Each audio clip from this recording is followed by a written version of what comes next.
Hello, नमस्कार प्यारे बच्चों। मैं Vijay Bansal, math lecturer, Jakhal block, district Fatehabad से, हरियाणा एजुकेशन डिपार्टमेंट।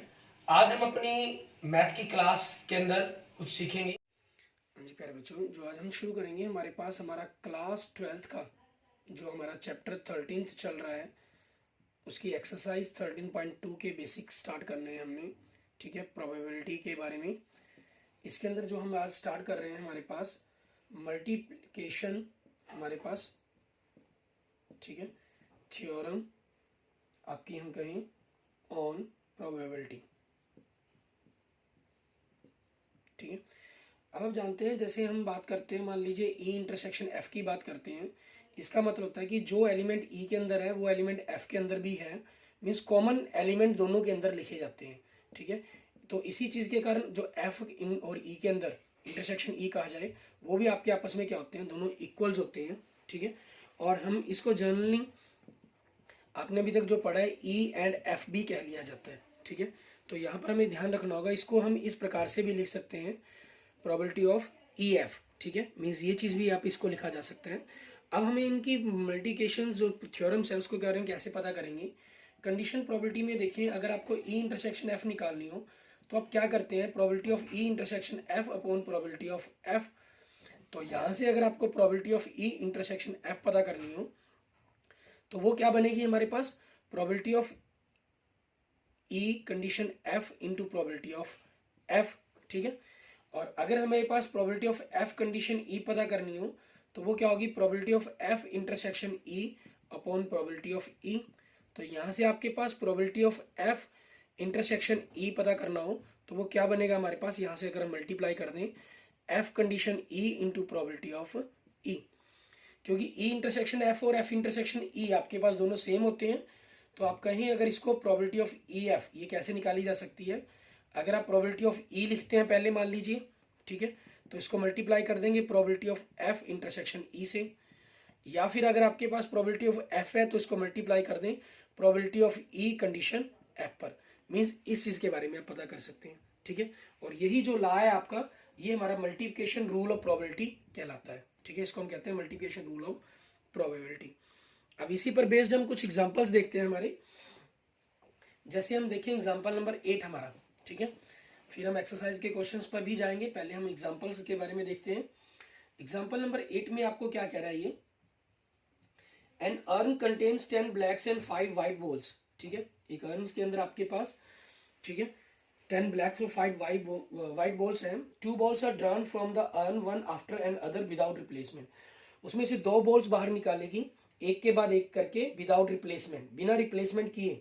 ठीक है, what is the probability that both drawn balls are black, कि दोनों की दोनों जो बॉल्स हो वो आपकी ब्लैक हो। ठीक है, ये चीज हमें पता करनी है। अब इसमें देखिए आपके पास जो सैंपल स्पेस बन रहा है वो 10 ब्लैक, ठीक है, एंड 5 वाइट बॉल्स का है। इट मीन जो नंबर ऑफ सैंपल स्पेस आपके पास बनते हैं वो 15 बनते हैं। ठीक है, हम क्या कर लेते हैं, मान लेते हैं लेट ई। ठीक है, हमें क्योंकि जो प्रोबेबिलिटी निकालनी है, both drawn balls are black, means first black and second black, इसकी प्रोबेबिलिटी निकालनी है। ठीक है ना, तो आपने क्या कर लिया, फर्स्ट हम जो मान लेते हैं ई, आपके पास क्या हो गया, first ball drawn is black, ये हो गया हमारे पास इवेंट। और एफ मान लेते हैं, second ball drawn is black, ये हो गया हमारे पास। ठीक है, हमें जो पता करना है, means probability of E intersection F पता करनी है, ई एंड एफ, क्योंकि फर्स्ट ब्लैक सेकंड ब्लैक, इस चीज की प्रोबेबिलिटी निकालनी है, या कहें कि प्रोबेबिलिटी ऑफ ई एफ। ठीक है, ये चीज हमें पता करने के लिए कहा गया। ठीक है, अब इसी चीज के अकॉर्डिंग हमें देखना है कि हमें करना क्या होगा, हमें चाहिए क्या, किस हिसाब से हम इनके बारे में पता कर सकते हैं। ठीक है, तो अब आपके पास यहाँ से ई एफ के बारे में, ई से एफ पर जाएं या एफ से ई पर जाएं, वो हमारी चॉइस पर डिपेंड करता है। लेकिन जब फर्स्ट, क्योंकि ई हमने किसको माना, फर्स्ट बॉल ड्रॉन को। ठीक है, तो प्रोबेबिलिटी ऑफ ई की बात करें हम सबसे पहले तो, क्योंकि टोटल बॉल की ब्लैक कितनी है, 10, मीन्स फर्स्ट बॉल ड्रॉन हुई है तो 10/15 होगी, ये आपके पास फर्स्ट बॉल की प्रोबेबिलिटी आ जाएगी। ठीक है, उसके बाद जब सेकंड बॉल ड्रॉ हुई, ठीक है, जब आपके पास सेकंड बॉल ड्रॉन हो रही है एट द कंडीशन ई, क्योंकि विदाउट रिप्लेसमेंट है। ठीक है, जो सेकंड बॉल ड्रॉ होगी वो विदाउट रिप्लेसमेंट होगी, उसके ऊपर फर्स्ट बॉल का ठीक है। तो इट मीन्स हम यहाँ पर आप मेंशन करना चाहे तो मेंशन कर दें, second ball drawn after first ball, ठीक है, विदाउट रिप्लेसमेंट। मीन्स जब हमने वो जो बॉल पहले निकाली उसको बैग में डाला ही नहीं, तो दूसरी बॉल पर हमारे पास पहली बॉल का इफेक्ट पड़ेगा, तो पहली बॉल उस पर कंडीशंस होगी, means probability of F conditions E, ठीक है, ये हमारे पास होगी। तो इसके लिए क्या होगा, ब्लैक बॉल कितनी बची 9 और टोटल बॉल कितनी हमारे पास 14, मीन्स 9/14 आपके पास हो गया ये, ठीक है। तो यहाँ से आपके पास हमें प्रोबेबिलिटी ऑफ ई एफ निकालनी है, first black and second black. तो आपके पास क्योंकि प्रोबेबिलिटी ऑफ ई है आपके पास, इसको मल्टीप्लाई करेंगे आप प्रोबेबिलिटी ऑफ एफ कंडीशन ई से, ठीक है, इस चीज़ से आप मल्टीप्लाई करेंगे इनको। ये आपके पास कितना 10/15 है और ये कितना 9/14 है, ठीक है। यहाँ से हम देखेंगे वैल्यूज को क्या रहेगा आपका, ठीक है। यहाँ से देखिए आपके पास 10 से कटने पर 5, 10 और 15 5 से कट जाएंगे, 2/3 हो जाएगा, 2 से आपके पास 7 आ जाएगा, 14 से कट के 3 आपके पास 9 से कट के 3 हो जाएगा। इट मीन जो आपकी जो प्रोबेबिलिटी बन जाएगी वो 3/7, ठीक है। ये आपके पास आपके क्वेश्चन का आंसर बन जाएगा। ये हम क्योंकि हमारे सिलेबस के अंदर ही मल्टीप्लिकेशन रूल और प्रोबेबिलिटी हम उसी हिसाब से सॉल्व कर रहे हैं इसको, ठीक है।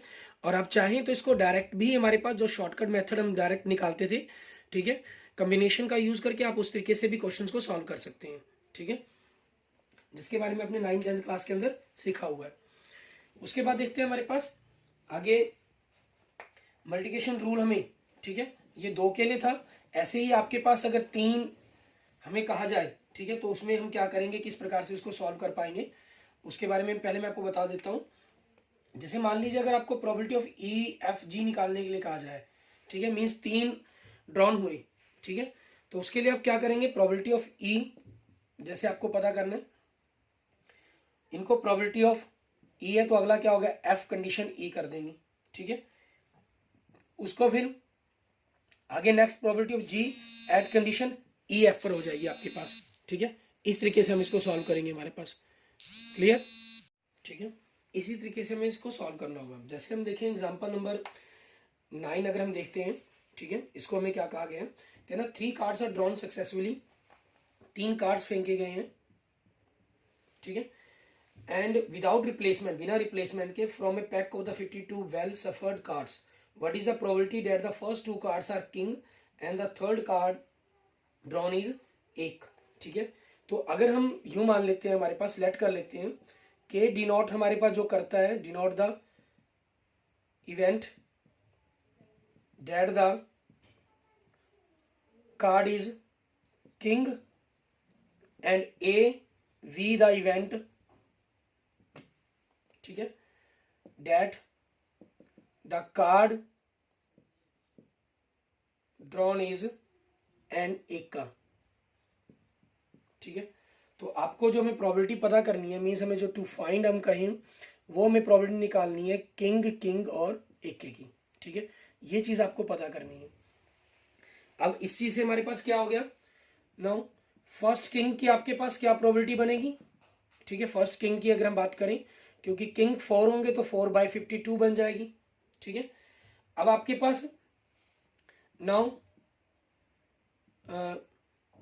If second card, second drawn of card is king, ठीक है। तो नंबर ऑफ सैंपल स्पेस कितने रह गए आपके पास, 52 में से 1 घटा दिया, 51 रह गए। So second king at the given condition, ठीक है, किंग क्योंकि विदाउट रिप्लेसमेंट है ना, ठीक है, विदाउट रिप्लेसमेंट आप मेंशन करना चाहिए कर सकते हैं, विदाउट रिप्लेसमेंट नहीं लिखेंगे तब भी कोई दिक्कत नहीं है। किंग रह गए 3 और टोटल पत्ते हैं आपके पास 51, ठीक है। If third drawn of card is एका विदाउट रिप्लेसमेंट और नंबर ऑफ कार्ड्स कितने रह गए आपके पास, 51 में से फिर 1 घटा दिया हमने 50, ठीक है। तो नेक्स्ट आपके पास एका एट द गिवन कंडीशन की पहले 2 किंग ऑलरेडी गिर चुके हैं, किंग आपके पास 4 होंगे और टोटल आपके पास हो गए रह गए कार्ड्स 50, ठीक है। तो हमें प्रोबेबिलिटी निकालनी है किंग किंग और एके की। इट मीन्स आपके पास probability of king into king condition, probability of एक्का एट द किंग कंडीशंस, ठीक है। Means 4/52, 3/51 and 4/50। ये आप इनको अगर काट देते हैं तो देखें, ठीक है, 1/13, 1/17, क्लियर। और 2 से कट के 2 से कट के आपके पास 25 हो गया, ठीक है। अगर हम इनकी मल्टीप्लाई करेंगे आपके पास 2 1 2 ही आ जाएगा ऊपर तो, और नीचे इनकी मल्टीप्लाई करके 5525, ठीक है। ये आपके पास आपके क्वेश्चंस का आंसर बन जाएगा, क्लियर, ठीक है। इसके बाद देखते हैं हमारे पास आगे इंडिपेंडेंट इवेंट्स के बारे में, ठीक है। इंडिपेंडेंट इवेंट्स को हम किस प्रकार से उनकी प्रोबेबिलिटीज को सॉल्व करेंगे। इंडिपेंडेंट इवेंट्स वो इवेंट्स हो गए हमारे पास, ठीक है। मान लेते हैं अगर हम यूं लेट कर लेते हैं कि आपके पास मान लीजिए 52 प्लेइंग कार्ड्स हैं, ठीक है, जिसमें से elementary events are assume to be equally likely हैं। इफ ई और एफ जो इवेंट्स हम दो मान लेते हैं, जो ई इवेंट है वो आपके पास क्या दिखाता है, स्पेड के कार्ड्स को दिखाता है, ठीक है, और जो एफ इवेंट है वो आपके पास AK को दिखाता है, ठीक है। तो जो प्रोबेबिलिटी ऑफ ई है स्पेड क्योंकि 13 होते हैं, 13/52 इट मीन्स 1/4 बन जाएगी, और जो AK होते हैं कार्ड्स के अंदर 4 होते हैं तो 4/52 इट मीन्स 1/13 बन जाएगी। और दोनों का इंटरसेक्शन अगर हम देखें हमारे पास, ठीक है, एक का भी हो और स्पेड भी हो, ऐसे कितने पत्ते होते हैं, 1 होता है स्पेड के अंदर एक का, तो 1/52 बन जाएगी, ठीक है। और इसकी जो प्रोबेबिलिटी है हमारे पास 1/52 आपके पास अगर हम बात करते हैं, ठीक है, 52 हमारे पास हो गया। तो यहाँ से अगर आप ई कंडीशन एफ निकालते हैं, ठीक है, या एफ कंडीशन ई निकालने की कोशिश करें तो probability of E intersection F upon probability of F हो जाएगा। इट मीन्स 1 बाय आपके पास 52 अपॉन 1/13 इट मीन्स 1/4 बनेगी, ठीक है। और जो प्रोबेबिलिटी ऑफ एफ कंडीशन ई को अगर आप निकालने की कोशिश करें, ठीक है, तो probability of E intersection F upon probability of E बनेगी, ठीक है। एफ एट कंडीशन ई पर पता कर रहे हैं हम, ये आपके पास 1/52 है और प्रोबेबिलिटी ऑफ ई आपके पास 1/4 है, इसको आप कैंसिल करेंगे तो 1/13 बनेगी। देखिए आप जब प्रोबेबिलिटी ऑफ ई पता कर रहे थे एट कंडीशन एफ पर, ई की प्रोबेबिलिटी निकाल रहे थे कंडीशन एफ पर, तो आपकी प्रोबेबिलिटी कितनी आई, 1/4 आई, जो प्रोबेबिलिटी ऑफ ई थी। ई की प्रोबेबिलिटी निकाल रहे थे कंडीशन एफ पर, मींस एफ की कंडीशन का ई की प्रोबेबिलिटी पर कोई इफेक्ट नहीं पड़ा। जब आप एफ प्रोबेबिलिटी निकाल रहे हैं एट कंडीशन ई पर, ठीक है, एफ की प्रोबेबिलिटी एट कंडीशन ई पर, तो आपके पास उसकी जो प्रोबेबिलिटी आई वो 1/13 ही आई, मींस एफ पर ई की कंडीशन का कोई इफेक्ट नहीं पड़ा। तो ऐसी जो प्रोबेबिलिटी है हमारे पास वो हमारी कहलाती हैं इंडिपेंडेंट प्रोबेबिलिटी, ठीक है। इनको इंडिपेंडेंट इवेंट्स कहते हैं हम एक प्रकार से। और इसके लिए अगर हमने जांच करनी हो तो डायरेक्ट हमारे पास जो मेथड रहता है वो ये रहता है, क्योंकि आपने probability of E intersection B F से अपॉन में एफ से डिवाइड किया आपने और ई की वापस आ गई, तो ई मीन्स जो इंटरसेक्शन है वो probability of E into probability of F होगा, क्योंकि प्रोबेबिलिटी ऑफ एफ कैंसिल हो जाएगा तो ई कंडीशन एफ प्रोबेबिलिटी ऑफ ई आ गया, एफ कंडीशन ई किया तो प्रोबेबिलिटी ऑफ ई कैंसिल हो गया तो प्रोबेबिलिटी ऑफ एफ आ गया आपके पास, ठीक है। इट मीन्स अगर आपके पास किसी इवेंट की प्रोबेबिलिटी ई इंटरसेक्शन एफ की प्रोबेबिलिटी ऑफ ई और एफ की इंटरसेक्शन की इंडिविजुअल प्रोबेबिलिटी की मल्टीप्लाई की इक्वल है, देन वो आपके पास इंडिपेंडेंट इवेंट्स कहलाएंगे, ठीक है, उनको हम कहेंगे इंडिपेंडेंट इवेंट्स, क्लियर। अब इन्हीं पर हमारे पास बेस्ड हम कुछ एग्जांपल्स देखेंगे और इन्हीं पर बेस्ड हमारे पास इवेंट्स भी चलेंगे, ठीक है।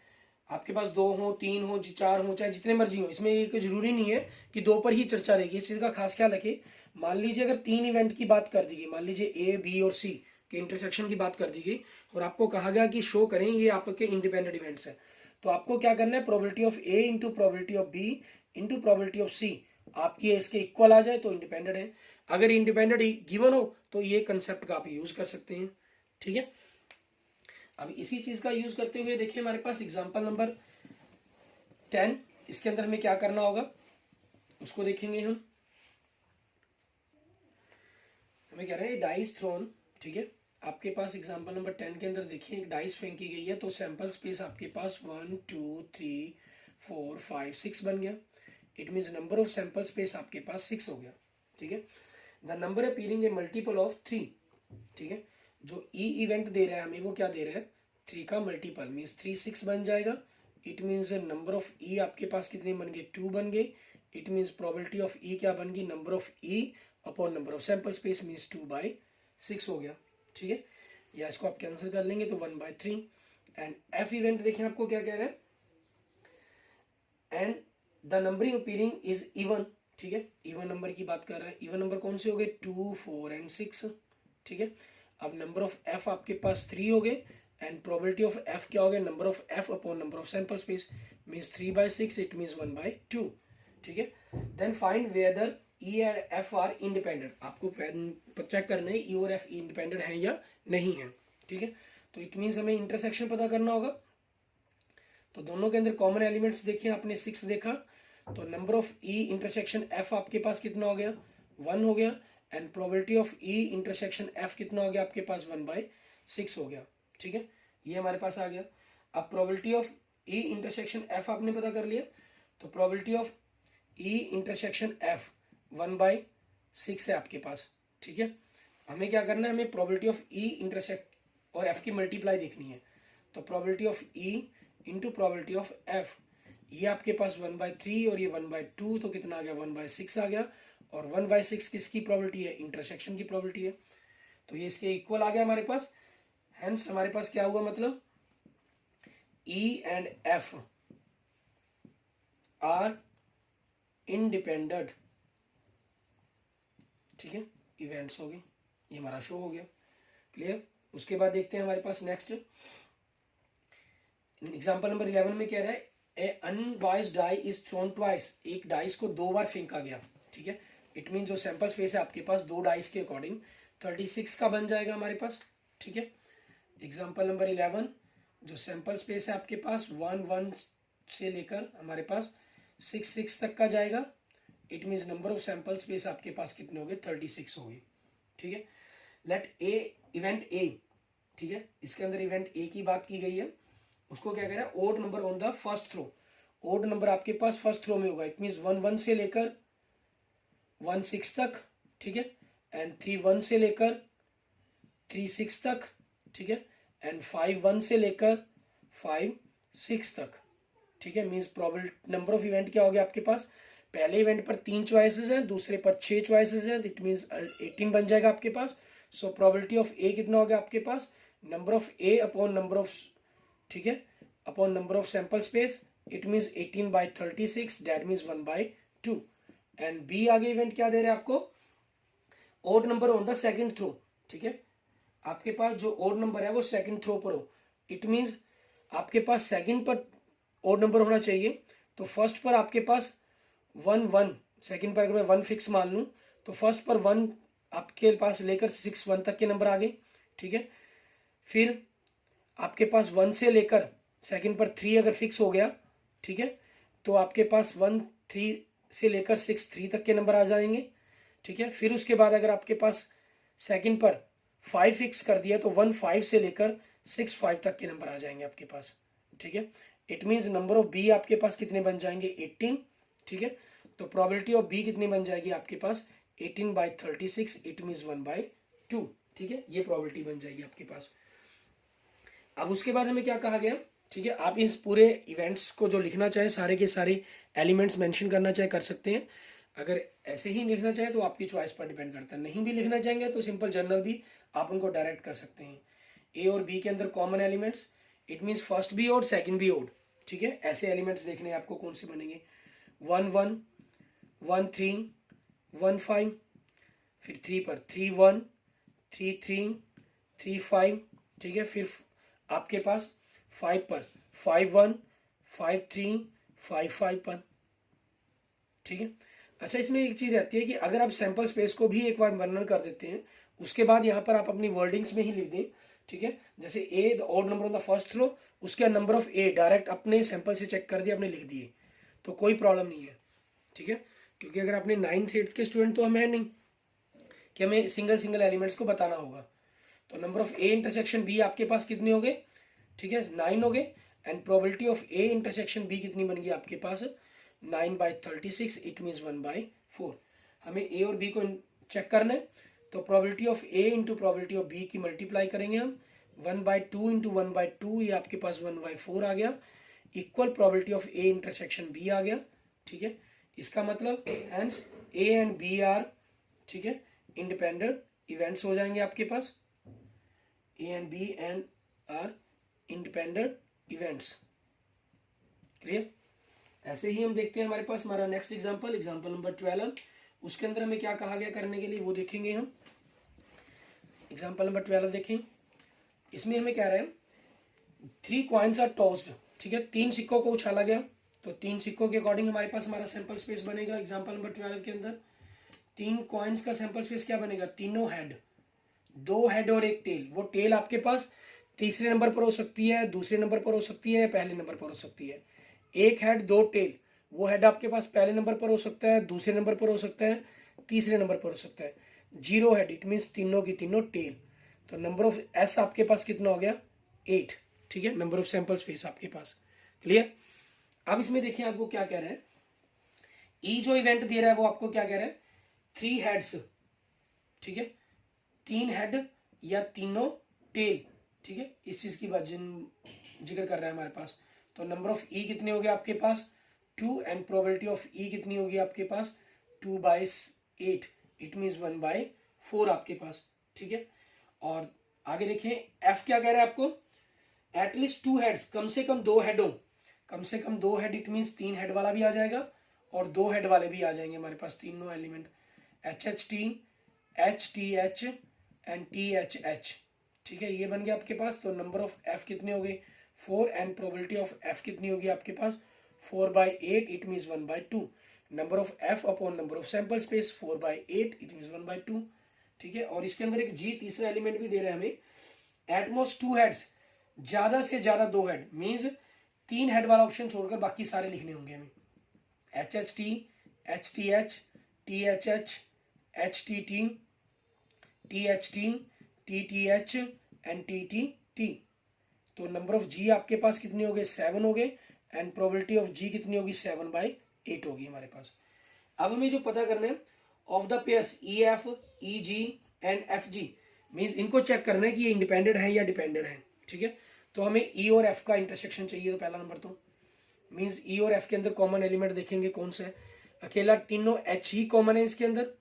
ठीक है, तो आपके पास number of E intersection F कितना हो गया 1 हो गया and probability of E intersection F कितनी होगी 1/8 होगी हमारे पास। ठीक है, ये चीज आ गई। उसके बाद हमें E और G का इंटरसेक्शन देखते हैं। E और G में इंटरसेक्शन, इन दोनों के अंदर इंटरसेक्शन की बात करें तो TTT। ठीक है, ये आपके पास बन सकता है कॉमन। तो आपके पास number of E intersection G कितने बन गए 1 एलिमेंट बन गए, तो probability of E intersection G कितनी होगी 1/8 होगी। उसके बाद हम F और G का इंटरसेक्शन की बात कर लेते हैं। F और G में इंटरसेक्शन, इन दोनों के अंदर कॉमन एलिमेंट्स देखें तो 2 हेड वाले आ जाएंगे HHT, ठीक है, HTT, HTH एंड THH, ये 3 एलिमेंट्स आपके पास आ गए। तो number of F intersection G आपके पास 3 हो गया, तो probability of F intersection G आपके पास 3/F होगी।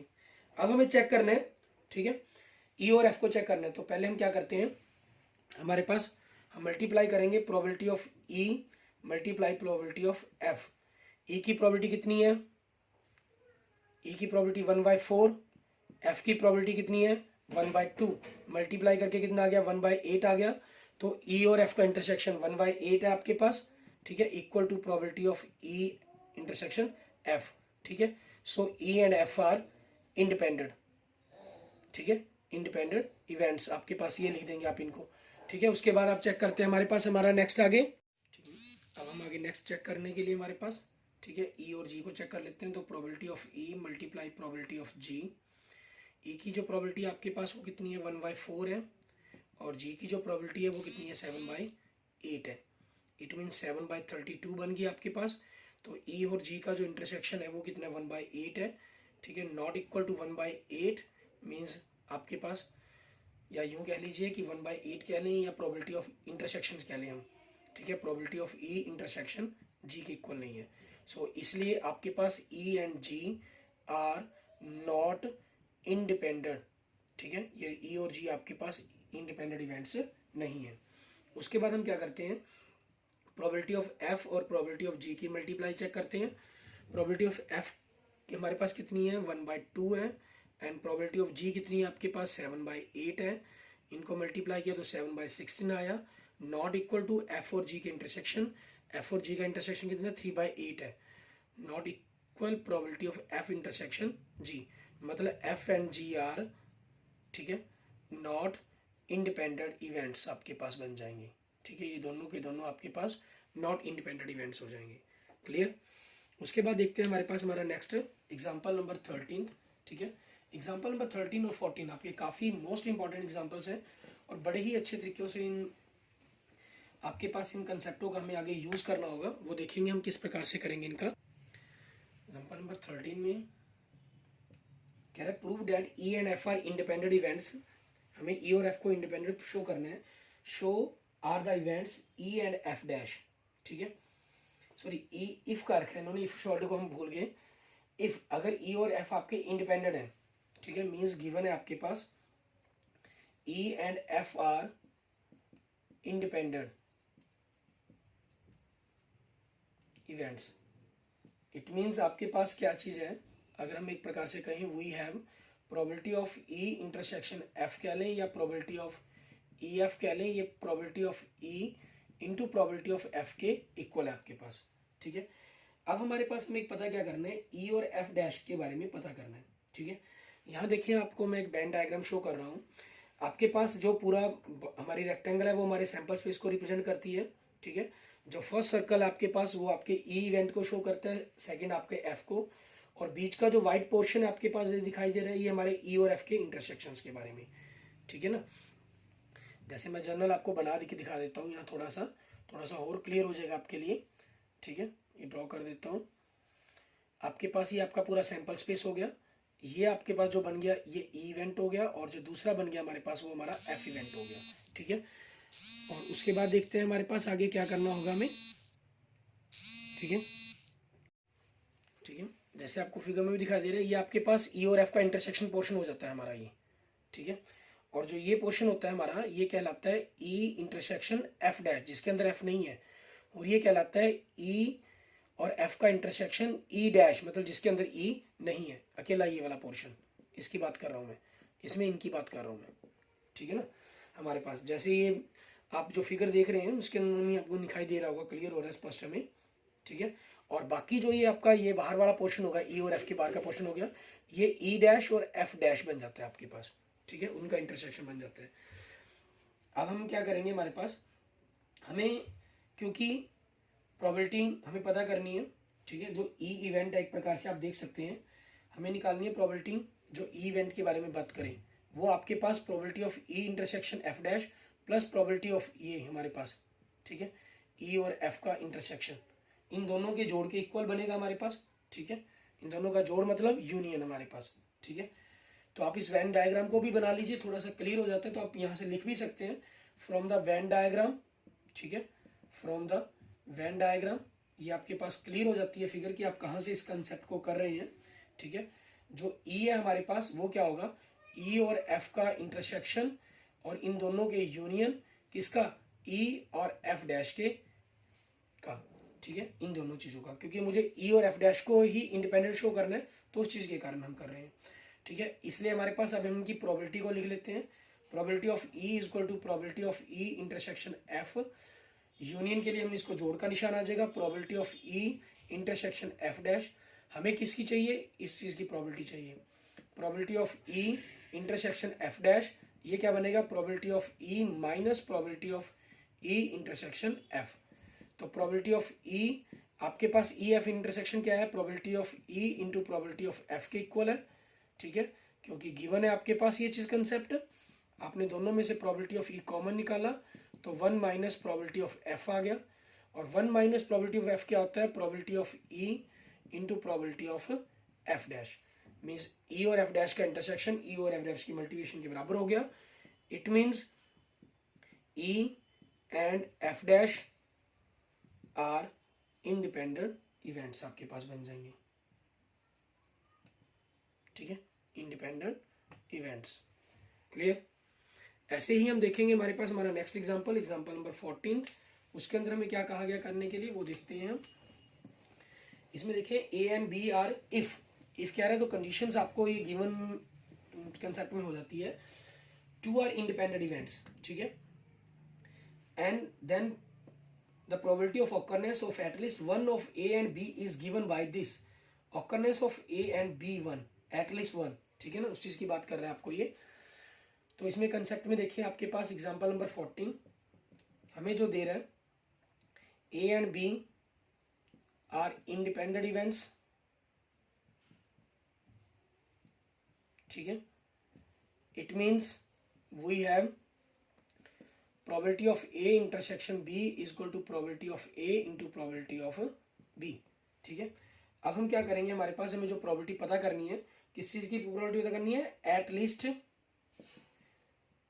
one of A and B। A and B के कारण वैसे हमने इंटरसेक्शन निकालना था, लेकिन इन्होंने क्या दिया, A और B में कम से कम कोई एक हो, मीन्स दोनों के दोनों ही आपके पास पूरे पोर्शन हो गए हर वो पॉइंट्स के अंदर। तो इट मीन्स आपको probability of A union B की बात कर रहा है ये, ठीक है, इस चीज के बारे में। ठीक है, हमें शो करना है इसको equal 1 minus probability of A dash into probability of B dash. Union का फॉर्मूला क्या होता है आपके पास, probability of A plus probability of B minus probability of A intersection B. तो probability of A plus probability of B minus A intersection क्या चीज है, probability of A into probability of B, ठीक है, क्योंकि ये गिवन है आपको कंडीशन। अब हमारे पास यहाँ से ये प्रोबेबिलिटी ऑफ ए रह गया, इन दोनों में से अगर हम प्रोबेबिलिटी ऑफ बी कॉमन निकाल लें तो आपके पास अंदर क्या बचेगा, ब्रैकेट के अंदर 1 माइनस प्रोबेबिलिटी ऑफ ए, ठीक है। और इधर हमने क्या किया, 1 इसको 1 minus probability of A dash लिख सकते हैं, ठीक है हमारे पास। और इधर से प्रोबेबिलिटी ऑफ बी और 1 माइनस प्रोबेबिलिटी ऑफ ए क्या बनेगा, प्रोबेबिलिटी ऑफ ए डैश आपके पास। तो 1 माइनस, क्योंकि 1 तो आपको प्रूफ करना उसमें चाहिए, यहां से आपने probability of A dash common निकाला तो माइनस के कारण 1 ये पॉजिटिव हो जाएगा और ये नेगेटिव प्रोबेबिलिटी ऑफ बी आपके पास। तो 1 minus probability of A dash और ये क्या बन गया, प्रोबेबिलिटी ऑफ बी डैश बन गया आपके पास, ठीक है। हैंस प्रूव्ड आपके पास जो आपको प्रूफ करने के लिए कहा गया था। Clear? Okay, thank you friends, thank you students. आपको अगर मेरी वीडियो अच्छी लगे तो इसको लाइक करें, अपने दोस्तों मित्रों इसको जरूर शेयर करें, ठीक है ना। अच्छा, इस चीज के अंदर एक चीज का खास ख्याल क्या रखिए, अपने एग्जांपल नंबर 13 से जो कंसेप्ट निकल कर हमारे पास आता है, ठीक है, कि अगर आपके ई और एफ दोनों इवेंट्स इंडिपेंडेंट है, ठीक है, इट मींस ई डैश और एफ भी इंडिपेंडेंट होंगे और ई एंड एफ डैश भी इंडिपेंडेंट होंगे, ठीक है। ये हमारे पास कंसेप्ट निकलता है हमारे पास एग्जांपल नंबर 13 से। इसका हमें खास ख्याल रखना है क्योंकि काफी इंपॉर्टेंट कंसेप्ट है, एक नंबर के ऑब्जेक्टिव टाइप क्वेश्चन में बड़े ही आसानी से इसका यूज हो जाता है। Clear? Okay, thank you friends, thank you students.